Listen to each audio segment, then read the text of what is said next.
Insurance করার কারণটাই তো, ইন্স্যুরেন্সের নীতিটাই তো তাই যে আমার পরে কি হবে সেটা নিয়ে একটু সংক্ষিপ্ত আলোচনা আমরা করবো এবং কনভারসেশন করবো। কি একতরফা বলে যাবো তোমরা শুনছো সেটা না, তোমরাও বলবে, আমি একটা করে উত্তর দেবো।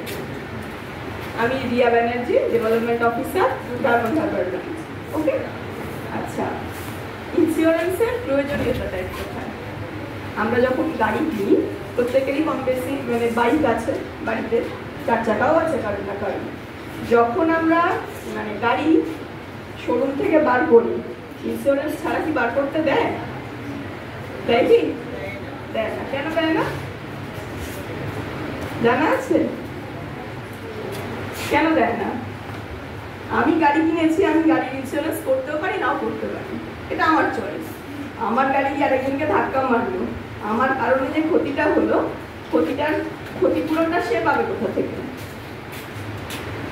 এই জন্য আমাদের দেশে মোটর থার্ড পার্টি ইন্স্যুরেন্স কিন্তু মাস্ট। আমি ফার্স্ট পার্টি, আমার গাড়ি সেকেন্ড পার্টি।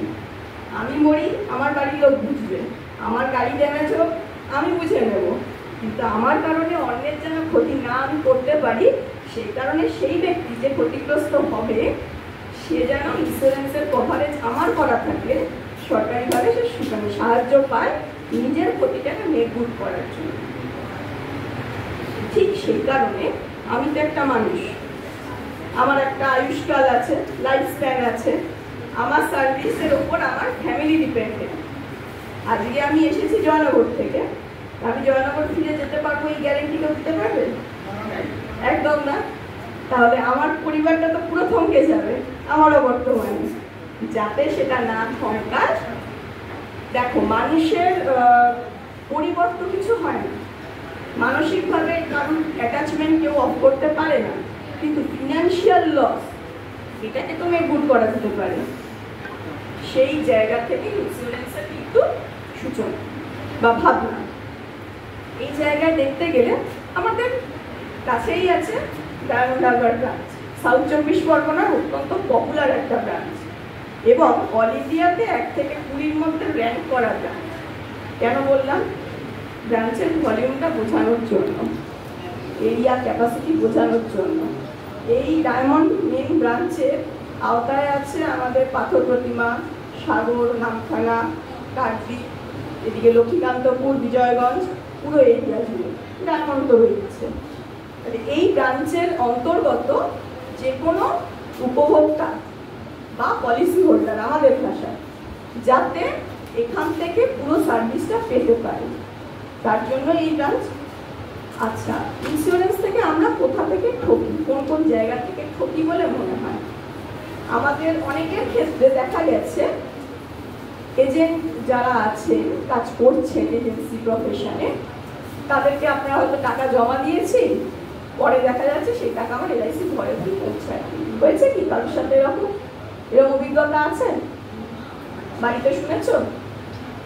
শোনা হয়নি, এটা প্রায়ই হয় তো ম্যাডাম এরকম। তার জন্য আমাদের কি করা উচিত, কি করণীয়? যখনই কোনো পলিসি আমরা ওপেন করি, এলআইসির কোনো পলিসি ক্রয় করি, সঙ্গে সঙ্গে এখন বাধ্যতাবশত আপনার যে ফোন নাম্বারটি চালু আছে সেটা ওখানে দিয়ে দেওয়া, এবং ওই ফোন নাম্বারে প্রত্যেকটা সার্ভিস কিন্তু আপনি জানতে পারছেন।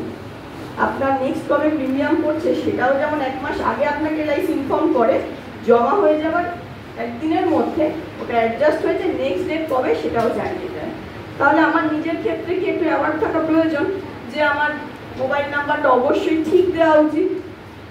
এমন নয়, অনেকেই আছে যে এবছর একটা সিম ইউজ করছি, পরের বছর আর একটা করছি, যখনই করতেই পারি, তাতে সমস্যা নেই।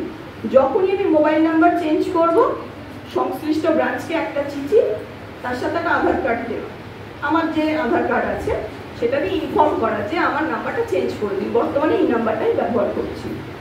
আর একটা বড় জিনিস হয়, অনেকেই বাসস্থান পরিবর্তন করে, কিন্তু একটা এলআইসির পলিসি কেউ 5 বছর করে, 10 বছর করে, 15, 20 লং টার্মের কাজ। তাহলে এই 5-10 বছর পরে আমার জায়গা কোথায়, আমি কি করব, কোথায় থাকবো? এখন আমি জয়নগরে আছি, 10 বছর পরে আমি যে অন্য কোথাও শিফট করবো না এরকম তো নয়। সেই নোটেশনটা একটু অফিসে জানানো, সেটা অনলাইনেও জানানো যায় ইনফরমেশন, কিন্তু 99% কেসে না এই ইনফরমেশন থাকে না বলে ক্লেম দিতে আমাদের বহু সমস্যা হয়। গতকাল যেমন আমার এসওতে একজন এসেছেন, আমার না ফোন এসেছিল বাড়িপুর অফিস থেকে, ম্যাডাম আমি কি বলছে ঠিক বুঝতে পারছি না, নাম্বারটা আছে, যাই হোক সৌভাগ্যবশত ভদ্রলোক নাম্বারটা এনেছিলেন। কথা বলে জানলাম ওনার কিন্তু একটা মানি ব্যাগ ডিউ রয়েছে।